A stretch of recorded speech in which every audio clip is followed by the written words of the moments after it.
Acts chapter 18.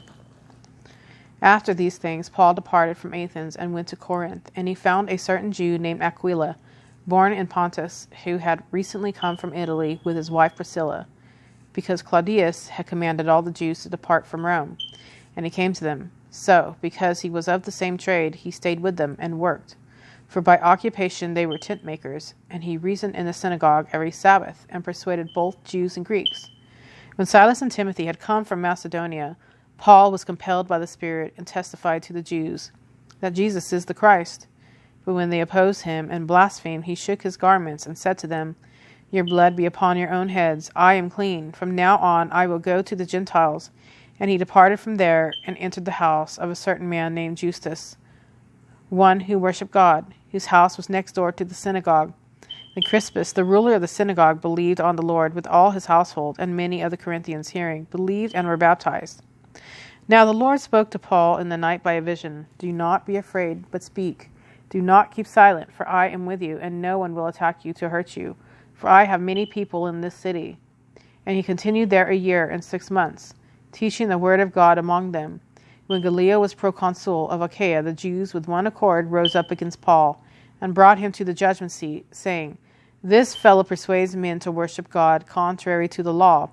And when Paul was about to open his mouth, Gallio said to the Jews, "If it were a matter of wrongdoing or wicked crimes, O Jews, there would be reason why I should bear with you. But if it is a question of words and names and your own law, look to it yourselves. For I do not want to be a judge of such matters." And he drove them from the judgment seat. Then all the Greeks took Sosthenes, the ruler of the synagogue, and beat him before the judgment seat. But Gallio took no notice of these things. So Paul still remained a good while. Then he took leave of the brethren, and sailed for Syria, and Priscilla and Aquila were with him. He had his hair cut off at Cenchrea, for he had taken a vow, and he came to Ephesus and left them there. But he himself entered the synagogue and reasoned with the Jews. When they asked him to stay a longer time with them, he did not consent, but took leave of them, saying, "I must by all means keep this coming feast in Jerusalem, but I will return again to you, God willing."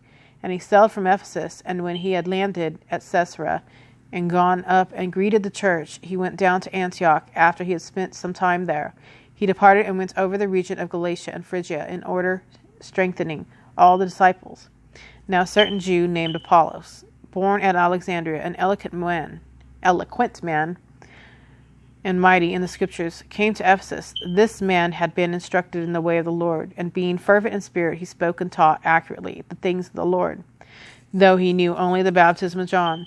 So he began to speak boldly in the synagogue. When Aquila and Priscilla heard him, they took him aside and explained to him the way of God more accurately. And when he desired to cross to Achaia, the brethren wrote exhorting the disciples to receive him.